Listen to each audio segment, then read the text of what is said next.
Hello everyone! Today we will be discussing two of the most frequently asked questions that we encounter as model developers.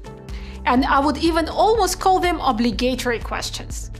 Both of them get extremely emotionally charged responses from all parties involved, with typically both questions asked toward the end of the meeting. Let's start with question number one.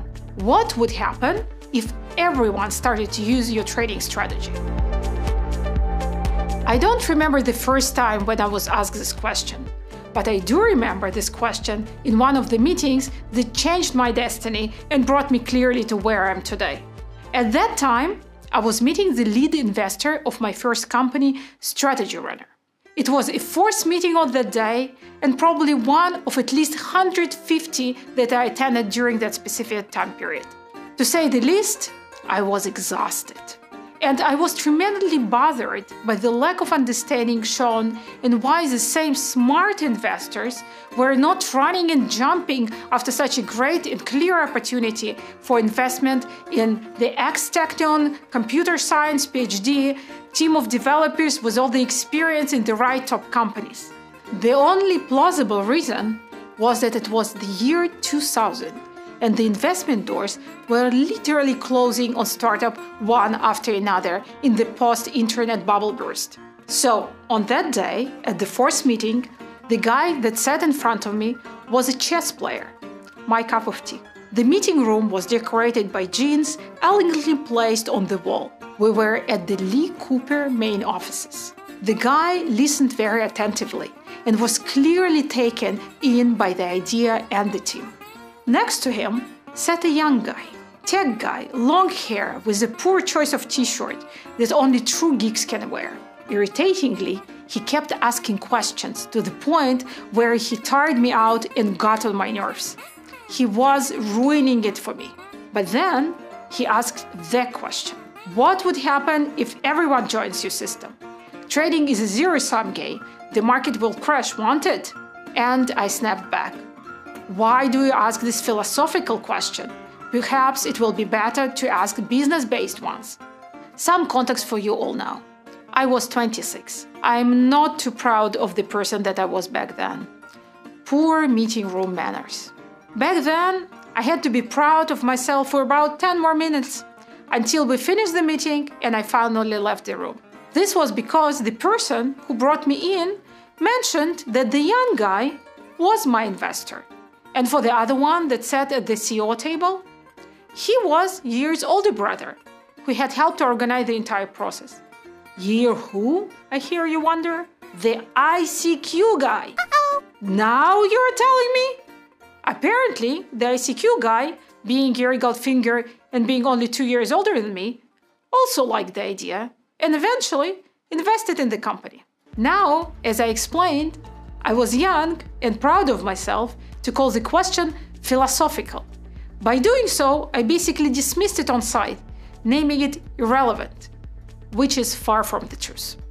For a beginner that has never experienced the full process of building a successful model and making money with it, such a question is similar to, what will you do if you become the most loved and adored rock star in the world, where everyone will want to buy your record? What would you do with all the money and fame?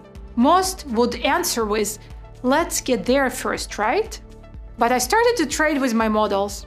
I've got to know many other developers and companies that had successful model of their own. Apparently, it was a very real and important question. It took a bit of a different spin. Instead of asking what will happen if everybody wants to join the model, the true question is, what will happen to the performance of your model if it manages 10,000, 100,000, 1 million, 2 to 500 million, then billions? The different models have different performance curves. They depend on the market liquidity and the type of orders used, along with the frequency of trading, and of course the win-loss ratio, trading commission, spread, slippage, and more. Obviously, I don't want to bore you with all the full detailed analysis, breakdown of every model, and their identifying factors. Instead, I want to explain you the logic behind them, and this logic is written in the simplest form, being that every trade has a price, defined by the model for each buy and sell signal to be executed. So if the model signals to buy at 100 and sell at 110, but when the system actually sends and executes the signal, instead they are filled at the prices 101 and 109, and instead of 10 points profit, you'll only get 8 points. While that may seem insignificant in this scenario, since your system still got some profit, the real and often ignored core issue is that when it comes to losing signals and positions, instead of dropping just 1 or 2 points, you actually suffer bigger losses every time. Have a look with me now at the following example. If we have 5 winning trades, 12 losing trades, our profit and loss formula for the system will be number of winning trades multiply profit for each trade minus losing trades multiply loss of each losing trade. So our model is expected to have 26 points. In reality, the system will lose money. It will lose 8 points based on the fact that 5 winning trades will bring only 8 points each and 12 losing trades will lose 4 points each. So to summarize with you and to simplify the lesson, anyone and everyone can manage $10,000 and make some money. But very few systems are able to manage hundreds of millions in trading systems without losing the performance or worse, the funds. Thank you so much for joining me today. And I do hope to see you back here next week for part 2, as we delve deeper into questions of capacity and our second question. If your system is so good, why would you share it with me and not trade only for yourself? Bye for now and see you next time.